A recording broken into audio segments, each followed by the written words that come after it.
people are putting like ranking people like sub 3, sub 4, and it's like I hate crazy.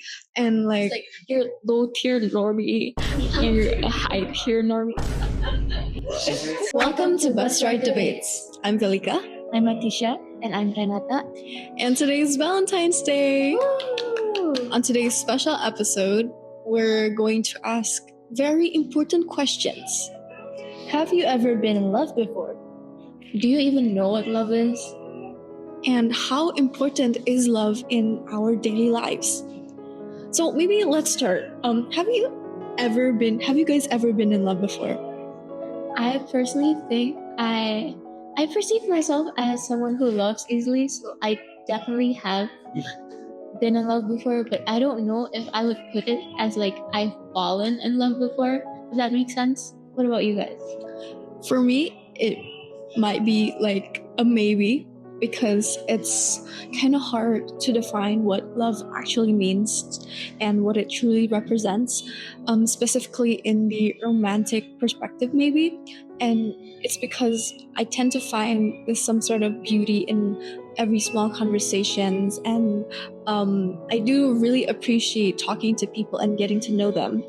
And I get driven by like people's point of views, and like it drives some sort of curiosity to drive further, right? And it makes me start feeling what they feel and understanding what their interests are. And sometimes I wonder is that actually what I can call as love, or is it just my curiosity? Is it my act of finding out more? Is it like the empathy, the understanding, or like what if it's not reciprocated, right? Can it be called as love too? So honestly, I've been in love with, let's say, with my passions. My first love was music. Always love music. But if we talk about the context of falling in love, I think it's difficult to say whether I've fallen for someone before or not, because I don't really know how to tell if I've fallen for someone, you know? Like maybe certain instances I've gotten close with people, but I don't know if that's already counted as falling in love or not. And it's a convoluted concept for so many people, because love can be found in every aspect of our life, but it's also something really special, you know? So I think it's just really difficult to define and measure. From the dictionary, love is an emotion that comes in various forms: strong attraction, affection, emotional attachment, or concern. So love is like a lot of times associated with attraction, with deep connections between possibly two people or someone and something.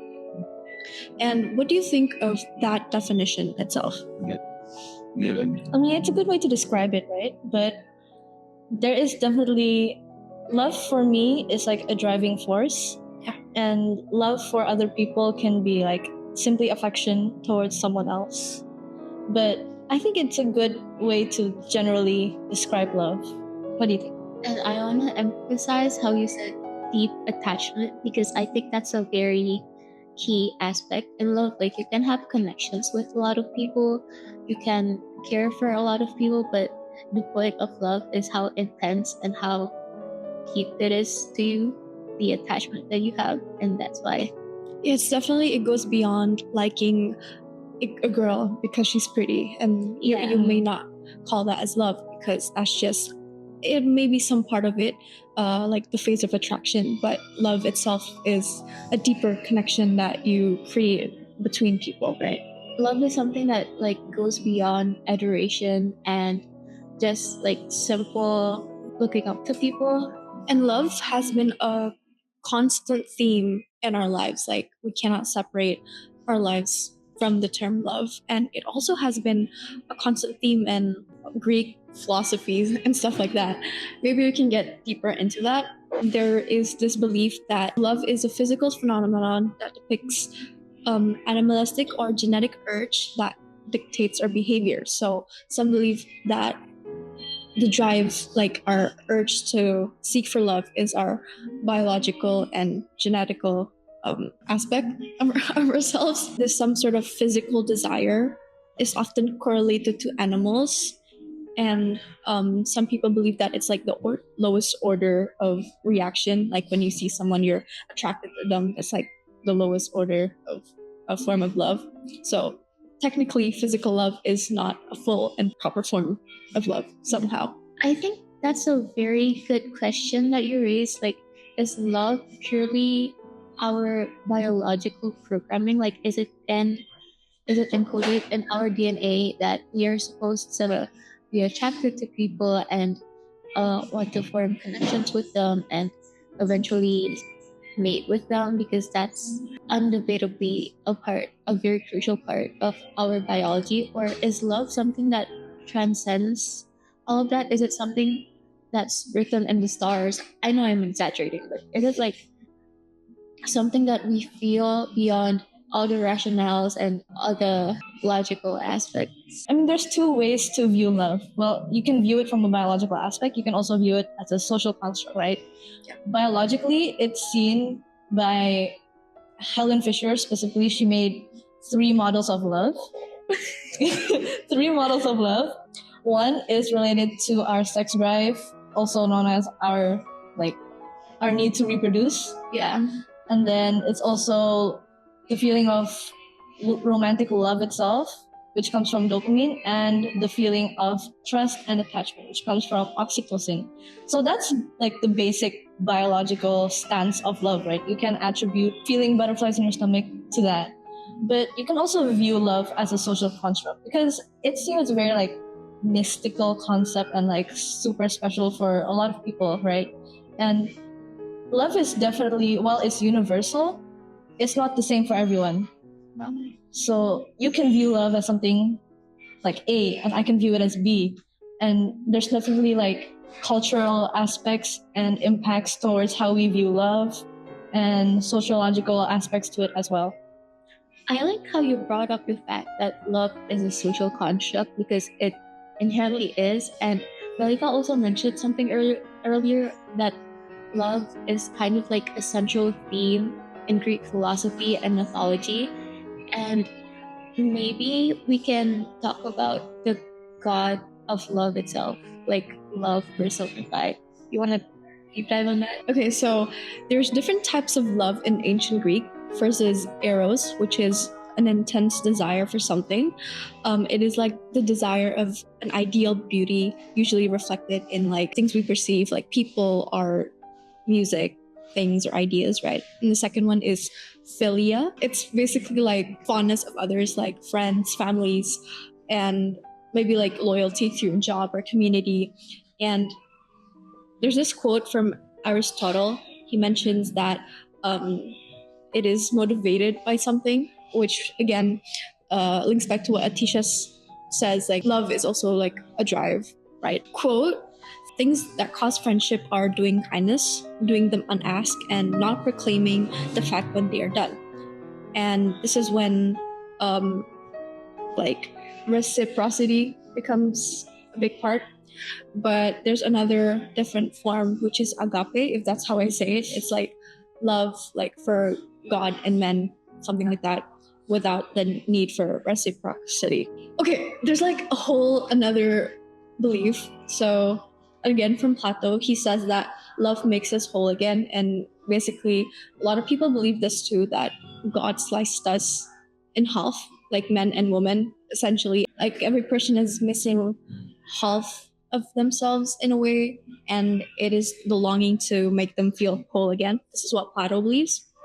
And there's Buddha, who mentions that love is a misleading affliction. It exists to satisfy our base desires, yet there are defects, and attachments are a source of suffering. So there's this last one that can be like one of our big themes for today's podcast as well, which is from Simone Beauvoir.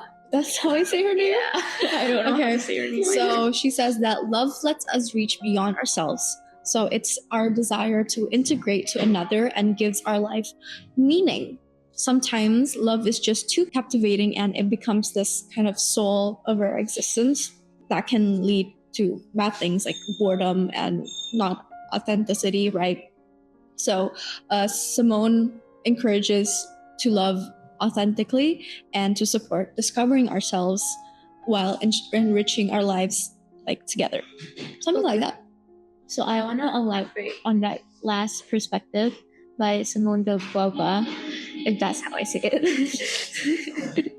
So I don't know which book that was from, but basically the gist of what you said is that love gives life meaning, right?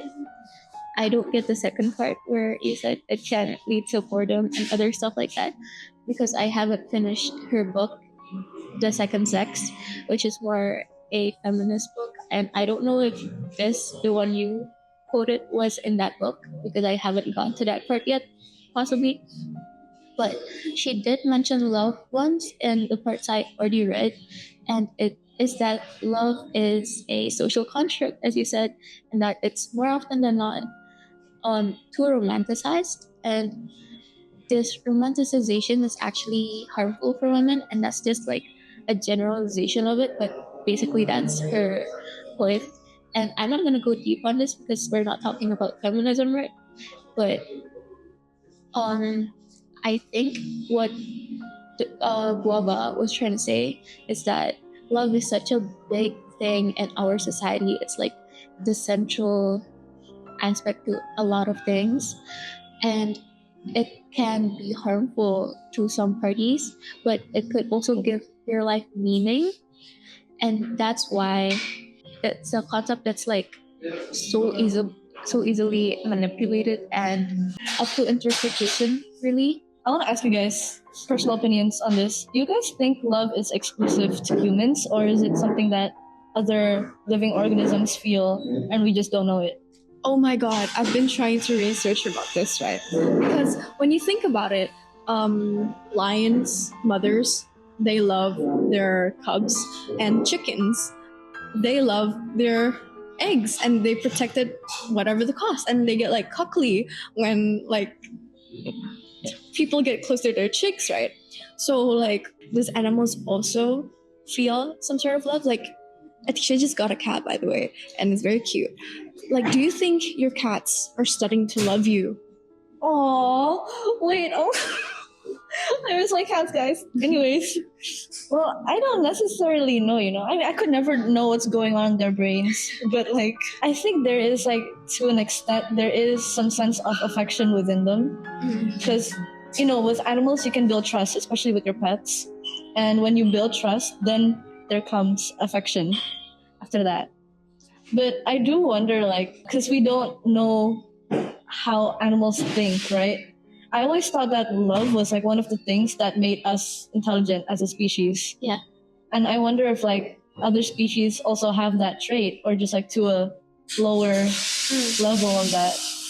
I think with our current definition that distincts human and animal is that humans have a higher form of intelligence, right? Like we are the highest form of intelligence in our like ecosystem, and to assume that animals are also capable of love is to assume that they have a certain level of cognitive intelligence that we have, and this is like completely baseless. This is what I know, and I think if we want to debate on whether or not animals There's an animal like in front of us right now. licking its booty. We have to assume that they have the same level of intelligence as us to a certain point, and at that point, we have to kind of debate on if humans are different than animals in general, and I think that's a whole other debate that we can get into in another episode. Yeah. Okay, I did like a little bit of research. While it is unknown that animals also feel romantic love, they do feel emotions that we feel, right? Like fear, anger, and yeah, stuff like that. Because like mammals specifically, they have like similar brain structures as us. And like Atisha said, after trust comes affection, and this also relates to that animals gain this comfort and familiarity with certain people. like cats and dogs develop affection for their owners.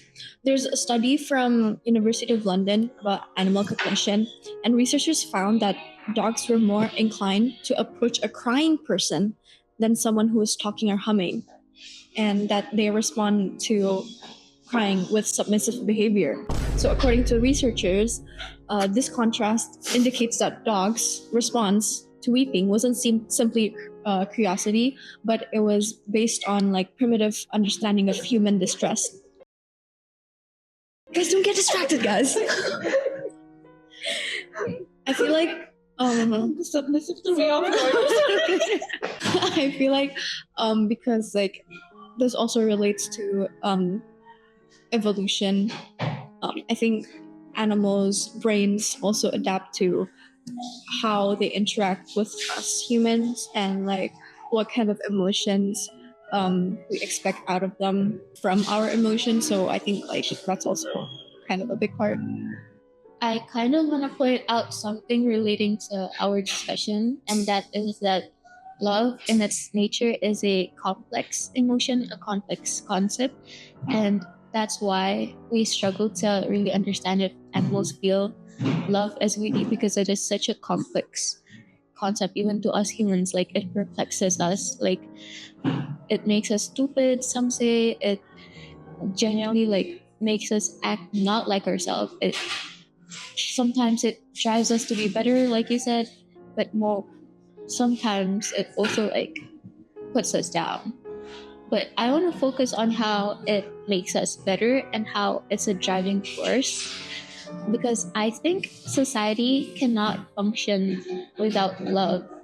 Like, I'm not just saying, oh, we're gonna end up lonely and die alone. I'm saying no one would be productive if love didn't exist, you know? Why do you go to school every day, wake up, go to school, study, and work for your future if not for the love you have for yourself, for your future, for betterment? Why do people go to work and do their jobs, whether it's in STEM, the humanities? The humanities specifically is like very driven by love, I feel like, because it's literally the study of ourselves, humans, right? So it's literally like something we can't go on without. And I don't know if that's the same thing as other creatures. I want to add on to what you said that love sometimes blinds. So, like in terms of biology, it is sort of real. It is sort of true. Like there's this research from is it Stanford or Harvard? It's Harvard Medical School. They conducted like 2,500 brain scans of college students, and the results are like the brain's reward system, or called like ventral tegmental part, is considered like highly related to addiction and pleas. So when these college students were exposed to pictures of their loved ones, their circuit was like flooded by dopamine. And this circuit also produces physical and emotional responses like racing heartbeats, sweaty palms, and etc., etc. And this kind of chemical rush is similar to what we feel when we smoke cocaine and like use alcohol or something. There's a really interesting point. I think I saw it in the same article, but it was Harvard too. Essentially, they said that the emotional pain in losing someone you love is registered in the brain with the same part that registers physical pain. So I want to ask a question. Is love an addiction? We talked about addiction in our previous episode, but I want to talk about if our own emotions can turn against us and become an addiction, you know? There is a line, I think, that crosses between healthy love and then love that becomes addictive. And I think love in itself is not an addiction, but it's the way that we love something or someone. Depends on how much we worship that thing, right? And obviously, if you're not aware of like how love can do that to you, then it's just easier to fall into that rabbit hole. Oh my God, I love this thing and I will glaze it forever. That's the addiction, I think. Have you ever fallen into that rabbit hole yourself? Or Perhaps. perhaps I have. have you, Rams? Into that loophole. I guess. I think we can also You correlate. guys. I guess. I think we can also correlate this later on to social media because it plays a big role in seeing that love is an addiction. But I do feel like if I'm too addicted to something in general, like it's obviously going to, have negative effects and it can like impact my day to day. I, for one, categorize myself as a love addict, maybe. Like, I literally cannot go on a date without having something to love or to obsess over. And I'm not just saying like a person, which most times it is, but like it could be other things too. And I want to talk about the different forms of love. Obviously, there's romantic love, familial love, platonic love, but I want to focus on romantic love, which is, I think, the most complex because we don't know how to feel about it most times, right? I want to talk about there could be infatuation or unrequited love and what we do, what we feel when that happens to us, Sometimes I get confused by these kind of concepts too. Like when I think what I feel is called love, it might just be something else, and it might just be, like you said, limerence, infatuation, Limerence. and other stuff like that. But yeah, it's a very complex and confusing aspect because like romantic love like literally sometimes deactivates like our neural pathways too. Those neural pathways are usually responsible for like emotions, social judgment and stuff. And like it basically like shuts down. I have a question. Do you think infatuation still falls under the same category of love, or is it just a whole other feeling that's like separate love? Can you explain infatuation for a second at all? Okay. So, as someone who identifies as a love addict, I think the love I perceive as love most times is infatuation. And that's when I get so obsessed over something. And like, most times it's a false perception of someone that you create in your own head. So, like, you just want to romanticize that person so much. And I don't want to use that word because, yeah, but you just idealize that person a lot, that you fill in the dots in your head so that it fits what you want to perceive them as. But then you slowly realize that, oh, maybe that's not true. And maybe I've just been obsessing over this false perception of them. I think infatuation comes from a place of love, but I don't know if it can be necessarily categorized as like pure healthy love, because then you're convincing yourself to love this fabricated image of that object of love you created in your head, and it's not parallel to the real version of it. And that's something we see in hyper reality. I forgot the guy's name who created the concept. What's the guy's name, Tisha? John Baudrillard. I forgot. I remember him from my TOK class. But basically, it's like we have this augmented and not realistic version of reality that we choose to live in because it's easier. And that's a pattern we see in infatuation. And I'm also somewhat guilty of that. I'm not really, it's not really to infatuation, it's just I have a really bad habit of putting people on a pedestal. So Yeah. Oh, Like viewing people on pedestals. And especially if it involves romantic love, that'll be like on tenfold. So yeah. You mentioned infatuation and the situation where you create a fabricated version in your head being not real love, but what is real love? I don't think in history we've ever even come close to answering that. Yeah. And that's purely subjective, but for me, real love is just wanting the best for that someone or something that you love, you know. And when you are in a state of infatuation, sometimes you just want them to bend to your own will. When we talk about real love, I want to go back to Wava. Oh my god, I sound so traumatized. Wava. Where she said that the true form of love can give meaning to your life. It's like finding the missing part of you. It's being able to guide each other, but that the idealized version of it will literally cause the downfall of you. This is not quote unquote, by the way. It's just like my interpretation of her work. And it can generally, like, even idealizing someone, it doesn't do any good for them. The person you're idealizing, they're not benefiting from you idealizing. It's not just you who's owning this game. Get what I mean? I think we can shift to the idea that it has been like this survival mechanism for like our human evolution, right? And this correlates to the fact that social interaction can lead to love in a way. We've mentioned this a lot of times, love being a driving force, right? But I want to go back in history, how love has been perceived throughout generations. Like you said in Greek mythology and philosophy, Eros, love itself, love personified, actually fell in love himself with Psyche, if you know. And basically, Psyche is a human, and what she has to do to be able to be with it is she has to do these four impossible tasks, if I remember correctly.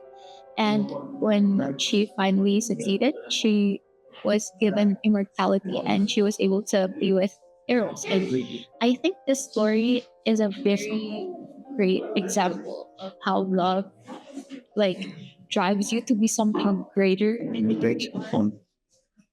that motivates you to be the best version of yourself, not only for yourself but also for the other person, if that makes sense, right? In that sense, I think love can also be attributed to passion and curiosity. And let's talk about like STEM field and humanities field. I think a major reason why that humans have lived for this far and like developed everything that we have now is because of curiosity. And curiosity, I think, also stems from love, because without love, we wouldn't be able to feel that driving force in order to work towards something. And in that sense, also love can be like, it can be attributed with how successful and long-lived we have been as a species. I want to talk about how there's a very thin line between devotion and love being a driving force and just being pure blind worship, you know? How do you distinguish devotion and worship? With love, I think it's important to acknowledge that, for example, if it's a romantic interest, you have to acknowledge that person as a whole and not just that idealized version of them. And when you only see that idealized version of them and you worship it, it's like you lose your sense of self in a way. Other than that, I want to talk about how people stay in toxic relationships for so long, because you become so codependent to each other that even if you feel equal, there's still this one thing holding you back, and that's the sense that you will lose your direction without that person, and that's one that enters the territory of worship, right? But that's the thing with love; it's such a complex thing that it can like push you up to the clouds, and it could also make you lose your autonomy completely and just blur the lines between two distinct individuals, you know. I think I want to add on the point that love is also, it can be a reflection of yourself in a way. Like, there's this old saying that we accept the love we think we deserve, and that holds like a lot of weight, right? Like if you value yourself, you tend to reflect that in seeking partners who respects your boundaries and values you too. And if you struggle with like self-hatred or stuff like that, you might like subconsciously mirror that by being drawn to people who are like more likely to mistreat you, as their behavior like confirms your like internal sort of narrative. Psychologist Carl Jung, he suggested that we often fall in love with people who possess like qualities we have in our suppressed selves. So like if you like deeply inside, if you're not really logical, you might fall for someone who is like very spontaneous. Like you're not just loving them, but you're also like allowing some part of yourself to, exist and to be reflected on them. Sometimes people say that we're attracted to something similar, and sometimes people say that we're attracted to something opposite. But sometimes, love at first sight is actually like recognition at first sight. So like you see like reflection of you in that person, you know. Okay, do you guys believe in opposites attract? With that in mind. Sort of. Like if we talk about it scientifically, there's like a lot of evidence that opposites do attract electrons, neutrons. Hey. Electrons, protons. Sorry. I also saw a research by, this was a video from Interactive Biology. He says that our internal chemicals are more likely to attract people with different internal chemicals. Like people with testosterone or higher testosterone are more likely to attract people with lower estrogen or something like that. But in a way, it's not just biologically, there's also like a social part of it, because connection is a big part of love. Connections can come from similarities or opposites too.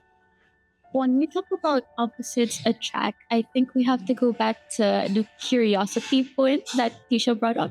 Love is curiosity, right? They're basically interchangeable concepts. When you have a curiosity for something, then you're inclined to love it. And when you love something, you're inclined to feel a sense of curiosity towards it, right? The concept of opposites attract feeds on that curiosity aspect, that you want to know more and you want to understand something that is different from you, because as humans, we tend to question the meaning of our existence, right? The meaning of why we were put here in this earth and who we are and our identity.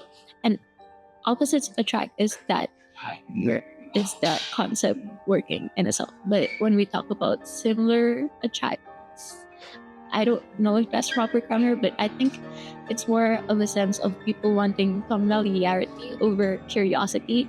And I think that says a lot about the person. Valid. I like that. Yeah, valid. I think that's a really good way to kind of like end our discussion on what we think of is. And I want to introduce a new discussion, that is, what do you think of marriages, right? Marriages is, the concept of marriage is that it signifies love, right? It's the tangible proof of love. It's like the peak, like if you love someone, then the peak is marrying them. In a way, marriage in the modern day, yeah, it is like the peak of love. But if you look historically back then, marriage was actually like a political transaction. Yeah. It was in order to make heirs and for that family line to continue, right? It's just kind of interesting how that evolved into like the highest form of love. When people say that social media kills romance, was romance was ever alive back in the days, with like marriage being transactional events. I also want to talk about how it could actually be the reason we say love is dead. But then, as Balika mentioned, there's the question of if is love ever alive at all? Because, like you said, it was always so transactional. If not for political reasons, for economic reasons, and even though we don't marry people off to have heirs anymore, marrying people off to kind of raise economic degree is still very much an alive concept in this day. And that's why I think marriage can either be like on either side of the extreme. Either love is dead or love is thriving. Oh, I want to talk about this movie I recently watched. I just watched it yesterday actually, and I prevented myself from seeing any external sources so that I could like talk about it fully from my own perspective today. It's called The Materialist. It's basically about a matchmaker who is stuck between two choices: a rich guy or her ex that she's still very much in love with but broke up with because he's poor. And basically, in the movie, they use a lot of semantics like, oh, love is just math. If you're a 6'5", 200K a year, tall, handsome, decent guy, and you're likely going to end up with like 5'4", skinny model type rich girl as well. That's math. Compatibility is based on base background profiles of yourself. But in the end, the movie disproves this hypothesis that love can be quantified by certain qualities. Because at the end of the day, love is something that's mysterious, it's something that goes beyond logic and reason. I just really like the concept of that. And I hate that people say it's like broke man propaganda. I saw people calling it that before I watched the movie, but then not like, oh, maybe you just don't have literacy. No, I really like her point about love not being able to be quantified, because even like in real life, you see that love in scientific research, like the topic of love itself is very scarce. You don't see a lot of studies on love because, for one, it's really intimate and really personal, right? It feels wrong to study love. So, yeah, I just think that love shouldn't be seen through the lens of math or through the lens of like probability or statistics. I think another thing about this movie I watched is the main character, the matchmaker, is quite literally a personification of the dating app mechanism, like matching up people solely based on their profiles, not going deeper, right? I think this is a good way to segue onto our discussion of modern love and social media's influence on it. So, the matchmaking, we know a lot of dating apps like Tinder, basically like the swiping culture, which increases retention. And this was the thing we discussed like on the previous video. But using these kind of platforms sort of like build up more time of finding a perfect match rather than building like in a deeper and intimate connections, which is ultimately like the essence of love, right? If you think about it, the algorithm of Tinder is kind of similar to the algorithm of TikTok, where in TikTok you're just swiping, in Tinder you're like swipe right. It's just swiping both of them, and they're both short form content essentially. Like in Tinder, it's like picture bio, blah blah blah blah, and TikTok is like really short videos. And we talked about this in the last video about short form mindedness. Short form mindedness, I think, also contributes to why a lot of people say that romance is dead nowadays, because sometimes love has been reduced to physical looks. And there's a really interesting Netflix show about this, guys, the reality show Love is Blind. That social experiment where like you had to like date with people but you can't see their faces until you propose, and then you can only see them after you propose, so you don't know how they look. You see them at the altar. Yeah, you see them at the altar. It's so interesting.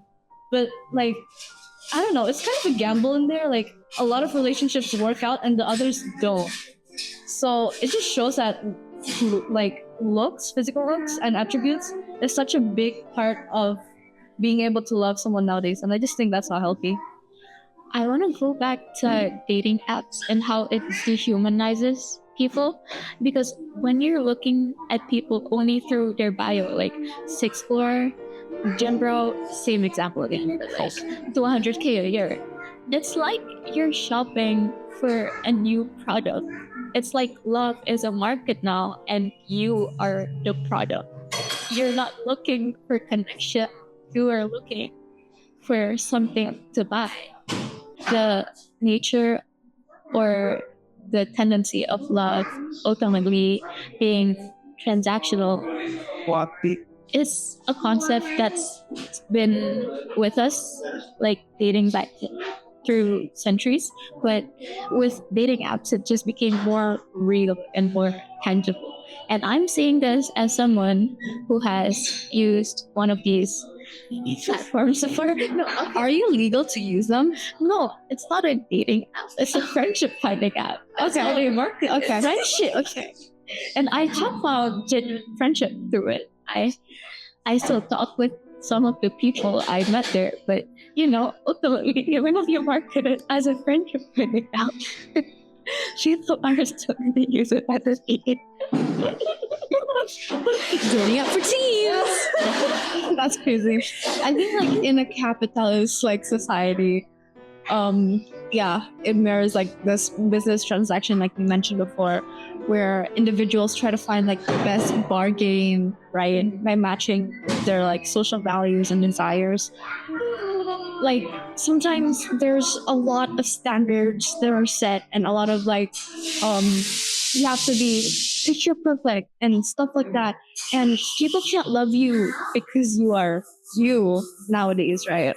And there's always this desire to be liked and to be attracting like different genders, and this diminishes like the idea of like love being a beautiful term, Yeah. like it's not that deep anymore. Like it's not as deep as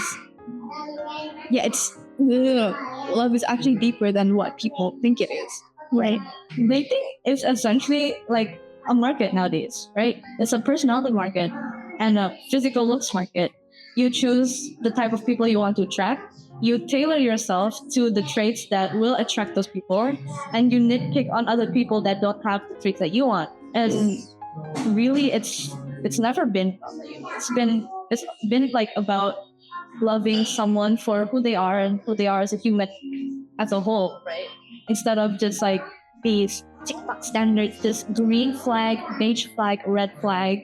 If he wanted to, he would. I kind of dislike the concept of limiting your uh, potential to love someone based on certain qualities in general. This is not to say you can't have a type, this is not to say you can't be like, oh, I want to be rich, I want to be this type of visual. But I think, I don't know, that concept in general just kind of like icks me out, because if it's really meant to be, then like you don't really gotta want it up, where's all that too much what.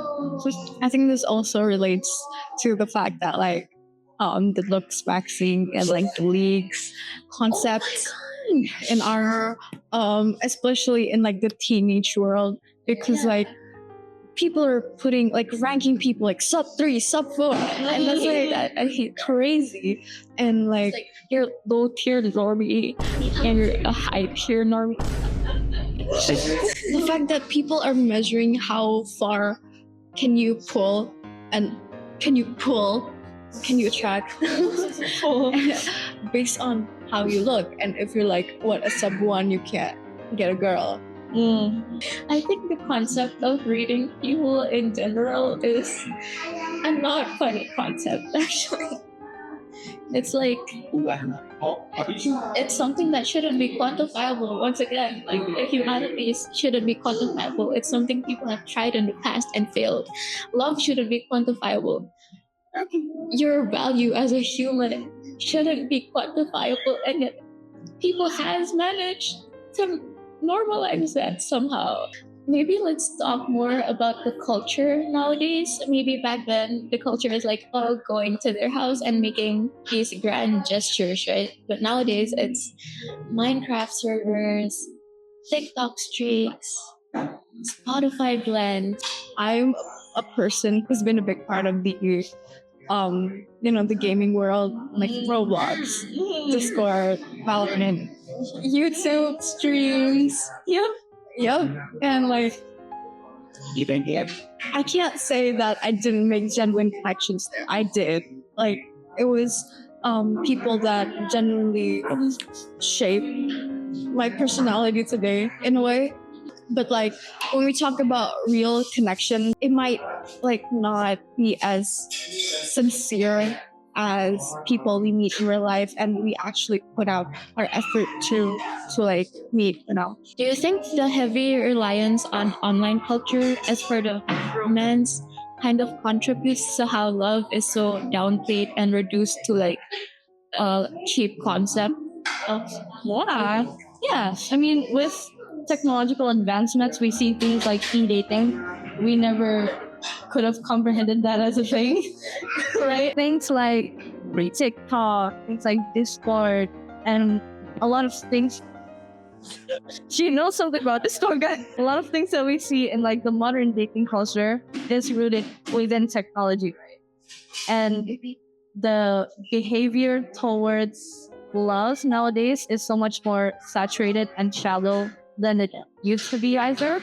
Because we like meeting people is so much easier, but making real connections and knowing them as a person is a lot harder because of that. because everything's like so accessible to you that like it's hard to really form something deep beyond all of that. Right? And sometimes you're just taking your connections for granted and you're like, oh, I can access him or access her like every single day, and like you don't put out any extra effort to actually maintain that sort of connection within like people, right? I also want to talk about the concepts of like ghosting, last text, and stuff like that. You know, like some people believe that you shouldn't be sending these much bubbles in a row. You shouldn't be sending the last text or like just ghosting in general.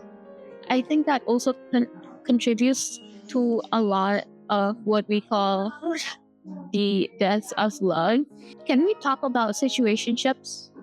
We talked about how accessible it is from a connection. Oh, and the definition of a situationship is quite literally, I wrote this down, low committal, no clarity, and mostly casual relationship. That concept would, I think, be kind of impossible to grasp back then because how could you enter into something low committal with someone if you're making the effort of seeing them every day? Now you can just text them. There's just a weird balance of having a connection, also having a connection that's perplexing. Really, it's like I cannot grasp the concept of it as someone who has been stuck in a situation still. I feel like it also links back to the fact that love reflects you. Sometimes situationship form because you don't know what you want for yourself and you don't know like how you're gonna respond. Like there's like constant fear or external pressure, and like I think that's very common today. Yeah. I think situationships is also a way to like quantify and label love. The same thing like talking status and stuff. Yeah. But like, you know, like you can't really quantify love like we said before. I also feel the same way about the labels boyfriend, girlfriend, and like being obsessed with like updating your dating status. A lot of people really want that dating status. Like Yeah. when they do get that status, they feel like they've accomplished something, and it's completely valid for them to want to have like hope, and like you want to be assured that you have like this hope that they're gonna give something back to you. No, right? But if you don't have labels or like levels to these relationships to like kind of quantify the level of which you love each other, then like how do you know how deep you actually love someone and how serious it is? I don't know. Yeah, right. Because imagine like if you marry someone but you don't love them. So can you compare that to someone who like two people who actually have connection and two people that are married but love, right? That's the really good point. So like I think it really depends on how like again, love is very subjective. Like it depends how people see it and how people interpret it. And someone might love you but doesn't believe in marriage, or someone who marries you but like doesn't like really fully love you. Do you believe in labels? I think it's like I said before, it's a way to add assurance to somebody, and it gives them like hope. And sometimes, in some cases, it is beneficial, but in some cases, like people are rushing labels, like they force to have like that GFBF label for each GFBF. Just yeah, before you even like understand each other deeply. Yeah, I don't know. Like once again, like you're only putting them on like some sort of pedestal, and like it's just the idea of them, you know. So when you think about it, labels that really be a measurable quantity of like how deep you love it versus how you. Bro, this makes people in situationship like yes. As me assuring myself, okay, Yes.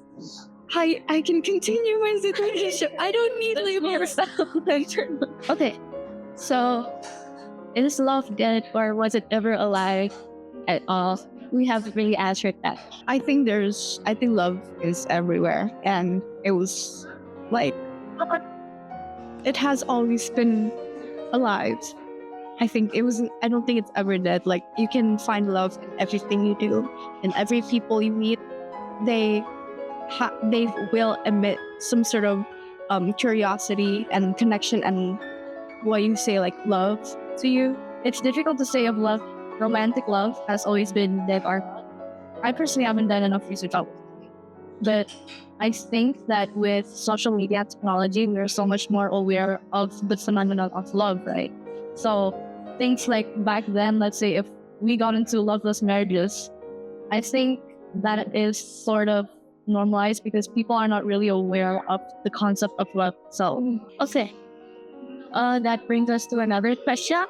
Is romantic love like necessary to us and all, or is it just something we romanticize too much and we kind of want too much? We're conditioned to want too much childhood, or Since childhood, I think this correlates to maybe you can talk about media later. Why Disney princesses, they are like a big factors of source of wanting to have like a partner, like your friends in the future. they mostly depict love stories, right? And I would say this might border into feminism, but I did like have a lot of thoughts about Disney idealizing like having a connection in a life as something like a necessity instead of like, and I don't know, I have mixed feelings about Disney media, like specifically with like the princesses and like the princess. So I don't know, what do you think? okay, when we're talking about media, we're talking about arts, right? And arts in its nature is passionate, it's desire, it's love. And that's why it can be so subjective, and all these different portrayals are surely very specific to its creator. But I believe that media has like a level of responsibility to what they serve the general audience, because not just love, but like emotions in general, they're kind of like early how we tell social cues from an early age, right? And when you serve love as something so put on a pedestal, it's like, oh, it's like the the goal of your life. I think they should be a little bit more responsible, even though it's just like serve love here one subjective experience. She's trying to reach for the cat, guys. I love the thing. You get the grumpy fat cat. Aww. Yeah. It has that lovely. I guess it love you back. It's not reciprocated. And other than like media, like movies, TV shows, we should also talk about music, because music is the one thing that really speaks to your soul, I think. And love is also such a big part of music. If you notice nowadays, a lot of the songs online are love songs nowadays. Nowadays has been. Whoa. But I mean, I think with pop music specifically. What's his name? Dave Hickey. He said that 90% of pop music is about love. And I'm not making this up, guys. I swear to God. But an estimated 67% of music since the 60s were about love. Love is a central theme in music, right? It cannot be separated, I think, because the passion for music itself comes from love. And it's portrayed in a lot of different ways. I think nowadays, like the love that we talk about is reduced to heartbreak within music. A lot of it is about like breaking up with someone or Yearning. yearning. It's hard to find hot Indonesian song that isn't about love, like Tiara Andini, Magarini, True. Leodra. Yeah, a lot of Is that her name? 90% is 90% is not love. Yeah, so I think the portrayal of love in media and arts in general kind of contribute to our overall perception. And if we're talking about from a feminist perspective, because you said that media portraying love is like leaning to feminist theory, and that is true. In the books I've read, almost all feminists are opposed to the idea of love, or leaning more to being opposed to it than they are to being supportive of it. It's propaganda for women basically to reproduce, and it what do women get if they pump out babies and they don't get anything else in return? They get love. Can I like correlate that to character AI? Because like when you say that when people give out love, they like want something back in a way, right? They want it reciprocated. While in character AI, you are looking for connections, fake connections with bots. Why the flip are you talking to bots? And like you seek for this intimate connection with them, and like you flirt with them and do like sexual things with them in a way. But like, you know, like that's not real connections. You're just talking to a set of code in a way. Yes. And the thing with character AI is the bots are actually wired to like reciprocate the amount of affection you give to them, right? So it's just like it's really superficial, and it really damages the way you navigate relationships in real life, because you're used to these bots like giving you everything you want. You're not used to actual human beings who are their own individual, you know? Yes, I really like that you brought up the topic of superficial love, because we talked about real love like for a long time.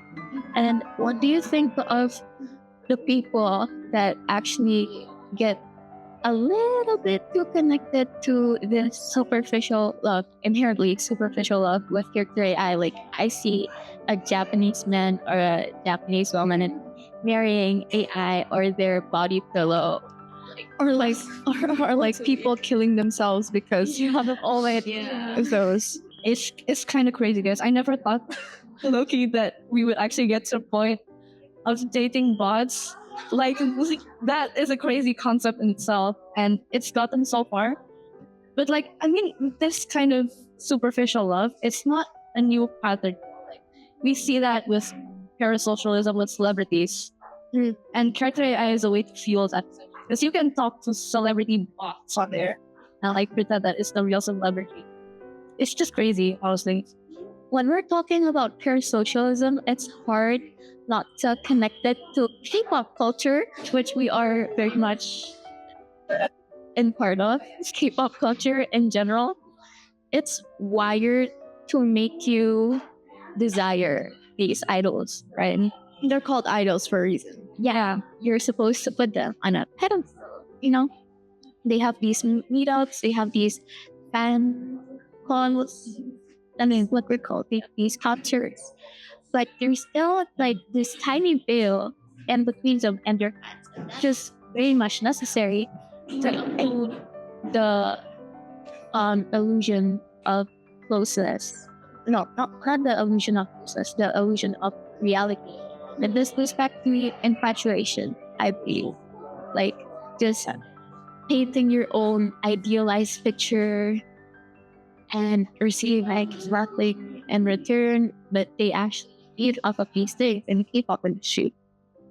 I mean, the K-pop fandoms itself, it's like, I've been in a number of fandoms before, okay, and like, it's probably one of the weirdest. The industry itself is really made to like appeal to fans. And because of that, parasocialism thrives. In Korea, they have a whole like term for the stalkers, and it's normalized there. Like people would say to their house. Science, yes, so high. I don't know.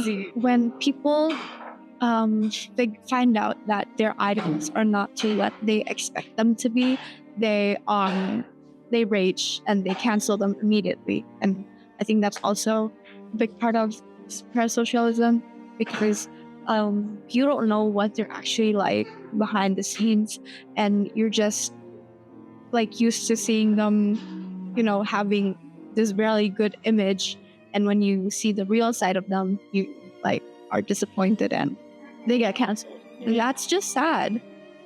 I think K-pop culture in itself can be really dehumanizing, especially for the idols.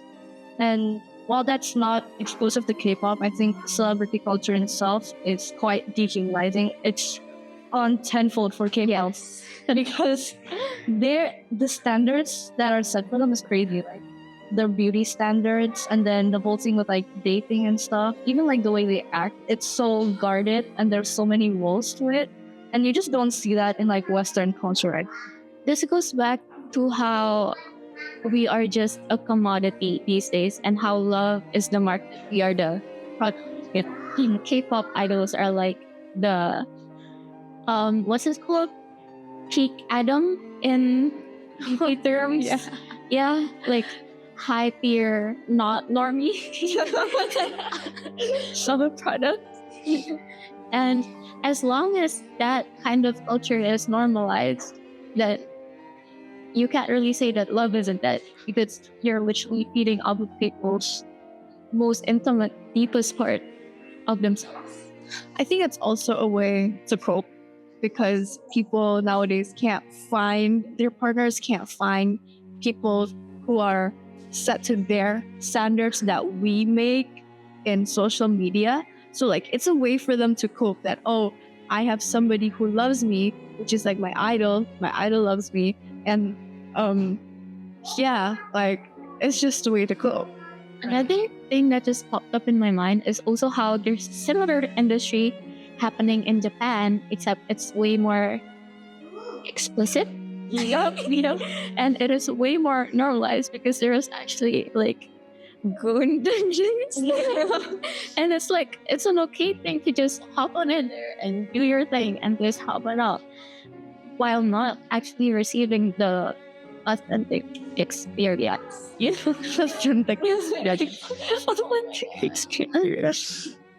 But like, yeah, in Japan, like it's the same.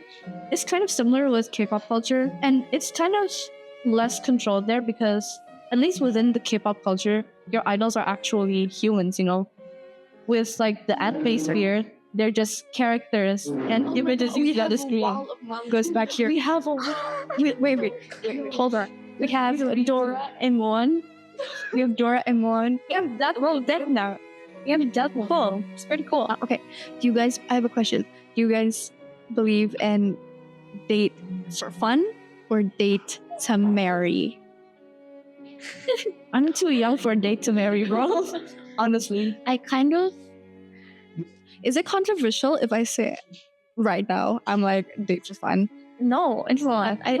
I'm really opposed to people who are date to marry, because you are 16. Yeah. Okay, we're talking about our age range. Yeah, even if you're 22, you're like, oh, I date to marry. You have your whole life ahead of you. Yeah. But at the same time, I don't necessarily agree with date for fun, because in that sense, some people take date for fun as like dating just to have status, you know. Yeah, or to have like Yeah. benefits, other benefits. Yeah, you you should not date to marry, but you should not date just for the sake of having the label taken, you know. You should date to find someone good for you and learn from them, but you shouldn't be expecting marriage out of it, especially for people our age, bro. I think this goes back to the labels thing and how labels kind of put like an expectation to the intensity or the level of your connection, and just putting that much expectation on yourself at this period of time that like everyone you meet has to reach the pinnacle level of connection. It's kind of like unrealistic, and I would say not feminist.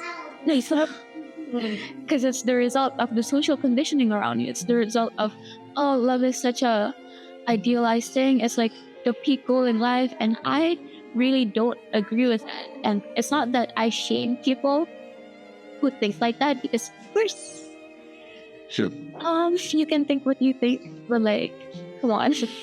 When we talk about our age as teenagers, love is a constant theme in our lives because it's also part of our self-discovery and self-identity. Communication is really important because we have to really set our boundaries and set our expectations of what the other people want from us and what we want to give them. So it doesn't give a sense of like you're led on or stuff like that, because like on the start you already said what kind of connection you are going to achieve with this relationship, and I think that's really important, and that's like one of the things that a lot of people kind of lack because either they're shy to do it or like it's just scary because it kind of shows like this vulnerable part of you that wants to like have clarity like that. Yeah, I do believe in that. I think communication is a whole antithesis to the whole love is dead. Yeah, if you're communicating your goals and your visions properly.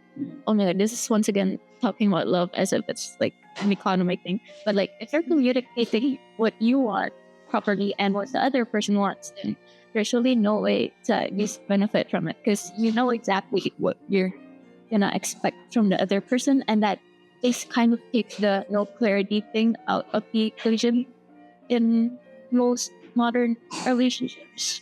I think the people of love too, while it comes from communication, I think it's essentially understanding. Yes. Since even if you communicate, if you can't understand, there's no point. You know? Yeah. It's being able to reciprocate someone's love for you and being able to give the same energy back while knowing who they are as a person. To wrap up, love is a very complex concept that we don't have all the answers to yet, but it is also a very crucial part of our lives. It's how we understand ourselves, it's how we understand the world around us, it's how we drive ourselves to push forward into the future. But with its complexities, of course, there are a lot of things to keep in mind, especially in the modern days where you really have to know the distinction between real and superficial love and just juggling all the labels being thrown at you and the expectations and all of that. Especially in this digital world where connections sometimes don't seem real. I think our effort to overcome that now is to go out there, like find more friends. Find more friends. Just like put yourself out there, go and like make as much connections as you can. Even if it's like simple interactions between like your cashier or people in your school, just like reading them. I think that also means a lot in this very superficial world of fake. And I think that with the existence of social media, of course, a lot of what you see about love is mostly about, for example, finding the perfect green flag partner for you. And because of this mindset, you subconsciously create this checklists and criterias in your head that becomes like the basis of forming emotional connections with other people. And I do think that being mindful about who you let into your life is a good thing, but it comes to a point where you eventually limit yourself into exploring connections with other people, right? So yeah, just have that in mind and don't engineer your standards and your opportunity for love based off of TikTok standards. On God. And one thing to add, don't make love the center of your life because you have so much time to explore what you like, and you have so much time to explore yourself. So don't spend the rest of your life chasing to find a soulmate or find your perfect partner, because there's so much to life than that. Yeah, I think love also, we talked about this earlier, but there were a lot of conceptions about love being finding your other half, right? I personally think that's completely false. Because I always think that more than anything, you should prioritize yourself. And it's not about finding your other half, because you are already whole on your own, you know? And if you want to be comfortable to that intimate level with someone else, you need to be comfortable with yourself first. I believe that if you take the whole love is finding the other half of you, kind of like metaphorically and not literally, then I do agree in this, because I believe that love is a way for you to understand the world around you, right? It's how you find meaning and how you understand your existence. And I also feel like love is a part of finding yourself. So I feel like it's important to put a good balance between that, a good balance between finding yourself through yourself and finding yourself through other people, you know? I completely agree, because these types of connections are what bases your point of view on love, and like what it like prepares you on what to think ahead and gives you more experience. So very completely agree. So before we end off our video, we want to ask you, audience, a question. Are you alone on Valentine's Day? That's such a skill issue. Gotta